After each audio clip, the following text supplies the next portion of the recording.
Okay? The International Society of Hair Restoration Surgery means a lot to me, and it did mean a lot to me when I first started because I didn't know what the society was, but they're a co-sponsor of this meeting, and they're fantastic because they give you so much. We're going to talk a little about what the ISHRS is and what it stands for. I'm a member as well. Dr. Farjo's a member, Amina's a member, all the faculty are members here. And it was incorporated in 1993, the first meeting was back in my hometown in Dallas, before I started hair. There's a total of 1,200 members. You see that it's really it consists of not just physicians but surgical assistants. So both those can be members here. And there are as many from the U.S., if not even more so, from across the world. So this is really an international society. Dr. Farjo is from England, so we've got our first guest from outside of the United States. And it's a pretty multi-specialty, diverse presence from all different specialties, so it's very embracive as well. It really does focus on education. I think this course is part of that mission to make sure that we are there to help with your guys practicing safe surgery. I mean, I think it's so important that obviously you can't learn everything in a weekend, but it's so important that you really become safe surgeons.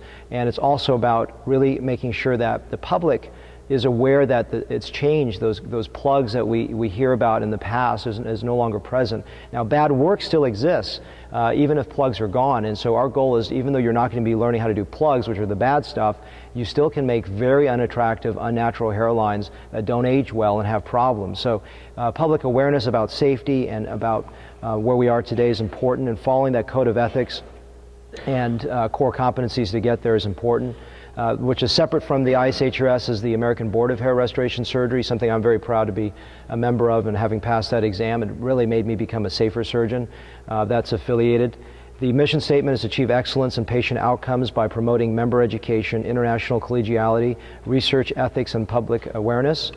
So there is a CME program, so at their annual meetings you get CME credit for that and you get so much information from these annual meetings. And if you think that I'm not getting much and it's only for beginners, it's absolutely not. I get so much information. I took home a ton of pearls, some of which I'll be actually sharing at this meeting from the Bahamas meeting we just had a couple weeks ago, and it was tremendous. There's an Orlando live surgery workshop where you're going to be able to see live surgeries going on in multiple rooms, and that's going to be in the springtime, which is amazing. I know there's FUE courses that are run in Denver and elsewhere. There's a lot of educational materials that are present that you can get. The DVD series I used to learn just when I was studying for my hair boards, and there's a fellowship training program. I don't know if you guys are aware of that, but you can apply to be selected to be a fellow for a year and train as well.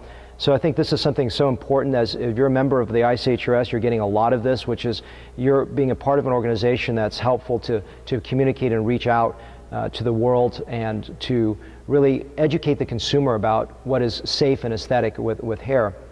And part of that benefit is the doctor finder, so you'll be listed on the site. So if someone is looking for you in a certain demographic, they're able to pull you up, and it can help bring patients to you as well.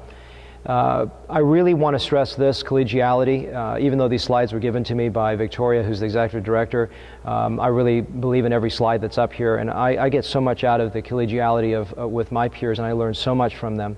You know, I'm a student for life, and this is, even though I'm a lecturer here, you know, I'm this much lecturer and I'm this much student, so I get so much out of this. And that's the one thing I want to drive home, is that education is lifelong, and I think that if you look at this and say, you know, I packed up my bags, I've had 3 great days of learning hair restoration and I'm done, then I've really done a disservice to you guys in terms of where you need to be. You have to look at this as a lifelong education, constantly read, constantly go to meetings.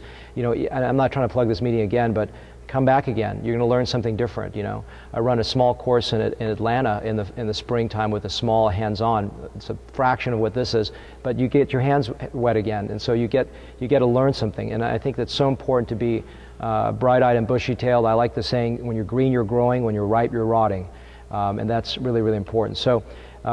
You know, this is, if you want to take that down, the info at ishrs.org. I really encourage all of you to join, something I'm really proud to be part of. And next year, please join us in San Francisco. I certainly will be there myself in late October.